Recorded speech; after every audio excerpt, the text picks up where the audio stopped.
La maternidad, sus acérrimos enemigos. Primera parte. Éxodo 1, versículos 15 y 16 en su primera parte dice: Y habló el rey de Egipto a las parteras de las hebreas: Cuando asistáis a las hebreas en sus partos y veáis el sexo, si es hijo, matadlo, y si es hija, entonces viva. El 29 de mayo de 2022, las agencias internacionales de noticias informaron que un hombre disfrazado de anciana entró al Museo del Louvre en París, Francia, saltó de su silla de ruedas e intentó romper el vidrio que protegía la pintura más famosa del mundo, la Gioconda, también conocida como la Mona Lisa, de Leonardo da Vinci, antes de untar su superficie con una tarta o pastel. De acuerdo con informes de las agencias Reuters y EFE, el lienzo de principios del siglo XVI es una de las obras más populares entre los visitantes, y esta no es la primera vez que alguien intenta estropearlo. Lo hicieron en 1957, cuando un individuo le lanzó una piedra. En 1974 fue prestado a Japón y una mujer intentó destrozarlo con spray rojo. En el 2009, un hombre lanzó una taza contra el cuadro.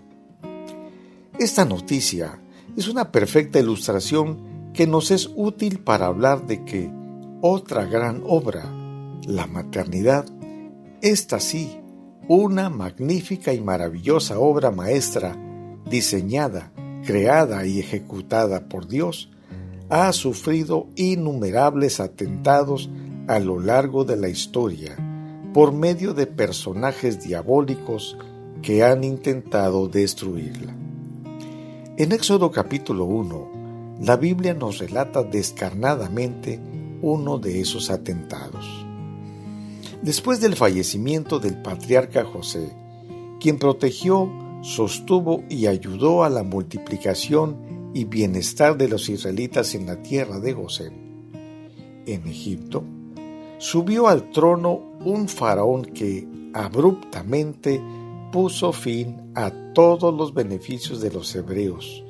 Por el contrario, los consideró peligrosos y los sometió a esclavitud, pues los vio como potenciales enemigos del Estado.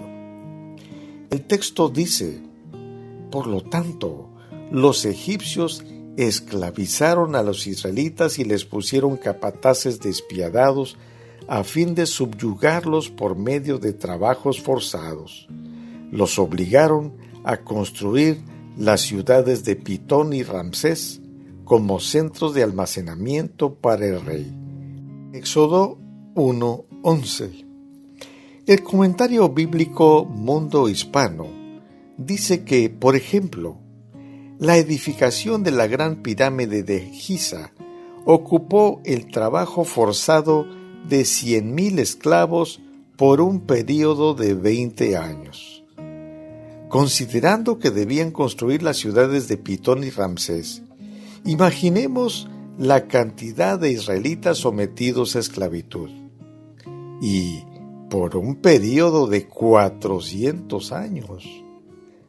Podemos pensar cuántos murieron a causa de los trabajos forzados, el hambre, la sed, la crueldad de los latigazos o los accidentes en la construcción.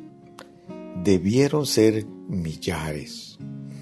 Pues este monarca vio que los israelitas eran más numerosos y fuertes que los egipcios y caviló que, en caso de una guerra, estos se unirían a los enemigos peleando contra Egipto y luego se escaparían del reino. Versículo 10.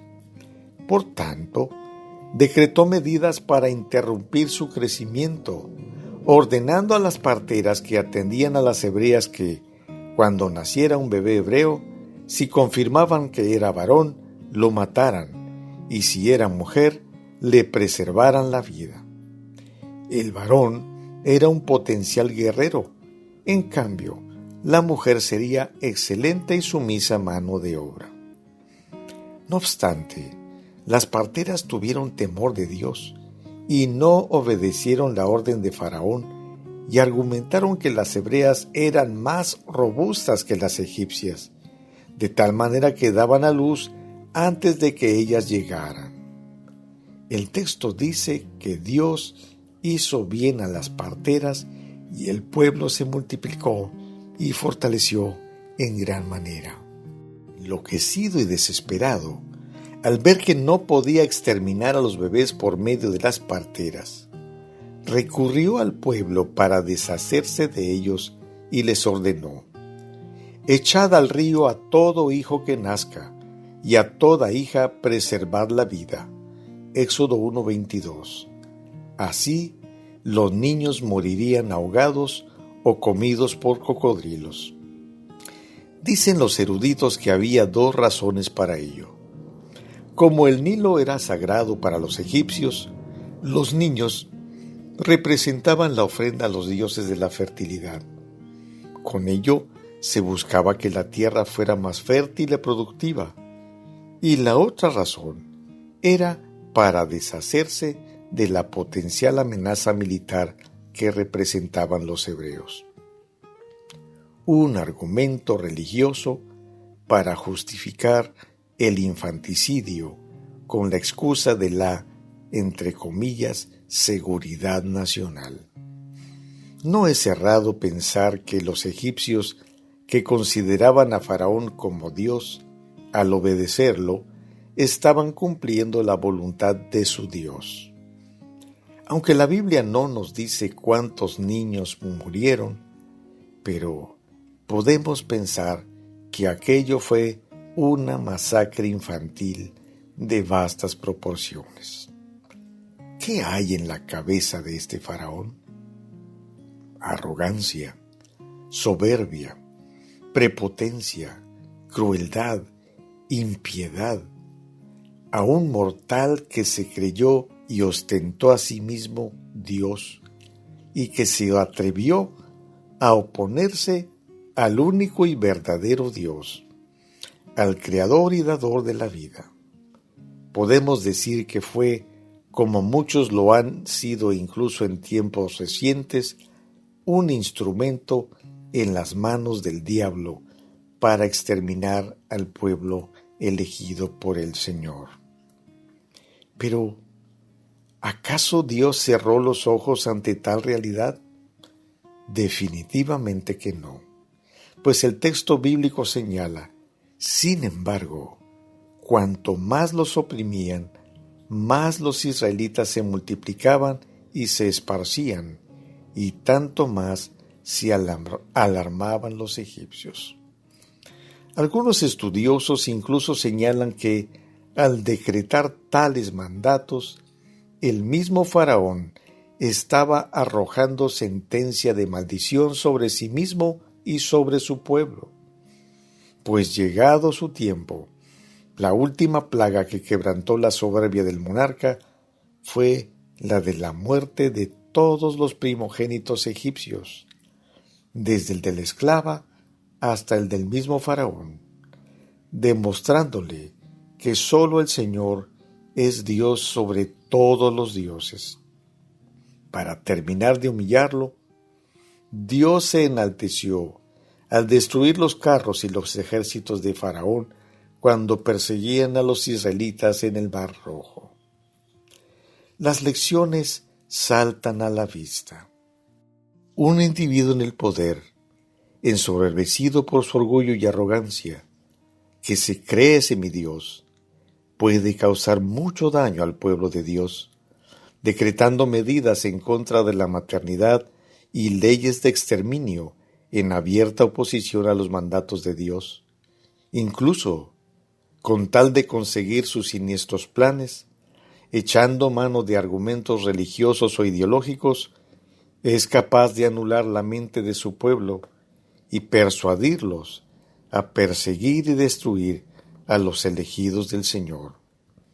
No obstante, y pese a toda la crueldad de las acciones, ninguno puede estropear los planes de Dios, pues Él es soberano y conduce sabiamente todas las cosas para el cumplimiento de sus eternos propósitos, como lo fue la liberación de su pueblo hacia la tierra prometida. Amigo o amiga que me escuchas, ¿estás consciente de los acérrimos enemigos que intentan destruir la maternidad, esa gran obra maestra de Dios? ¿Cuál es tu postura al respecto? ¿Adoptas la actitud de protección de los niños como las parteras egipcias o actúas con la mentalidad siniestra y criminal de Faraón? Defínete. Dios guíe tus pensamientos. Soy tu amigo el pastor Magdiel Alanís Rangel.